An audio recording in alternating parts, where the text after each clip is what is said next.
അസ്സലാമു അലൈക്കും വറഹ്മത്തുള്ളാഹി വബറകാതുഹു. ബഹുമാനികളെ, ഹബീബായ നബി സല്ലല്ലാഹു അലൈഹി വസല്ലമ തങ്ങൾ പറഞ്ഞു, അല്ലാഹു സുബ്ഹാനഹു വ തആലക്ക് ഏറ്റവും ഇഷ്ടമുള്ള വാക്ക് അല്ലാഹുവിന്റെ പരിശുദ്ധിയെ വാഴ്ത്തലും അല്ലാഹുവിനെ സ്തുതിക്കലും അല്ലാഹുവിന്റെ വളർമയെ പുകഴ്ത്തി പറയലും ഒക്കെയാണ്. എന്നാൽ അല്ലാഹു സുബ്ഹാനഹു വ തആലക്ക് ഏറ്റവും ദേഷ്യമുള്ള വെറുപ്പുള്ള വാക്ക് എന്താണെന്നറിയോ? ഒരു മനുഷ്യനോട് നീ അല്ലാഹുവിനെ സൂക്ഷിക്കുക എന്ന് പറയുമ്പോ, അല്ലെങ്കിൽ അല്ലാഹുവിന്റെ വിധികളെയും വിലക്കുകളെയും നീ മാനിക്കണം എന്ന് പറയുമ്പോ, അലൈക നഫ്സക, നീ നിന്റെ കാര്യം നോക്ക് എന്ന് പറയുന്നത് അല്ലാഹു തആലക്ക് ഏറ്റവും കൂടുതൽ വെറുപ്പുള്ള വാക്കാണ്, ഏറ്റവും കൂടുതൽ ദേഷ്യമുള്ള വാക്കാണെന്ന് നബി സല്ലല്ലാഹു അലൈഹി വസല്ലം തങ്ങൾ പറയുന്നു.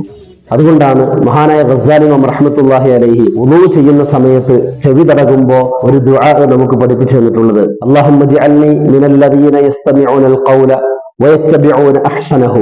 നല്ല കാര്യങ്ങൾ ശ്രദ്ധിച്ച് കേൾക്കുകയും നല്ലതിനെ പിൻപറ്റുകയും ചെയ്യുന്നവരിൽ നമ്മെ ഏവരെയും ഉൾപ്പെടുത്തി അനുഗ്രഹിക്കുമാറാകട്ടെ. അസ്സലാമു അലൈക്കും വറഹ്മത്തുള്ളാഹി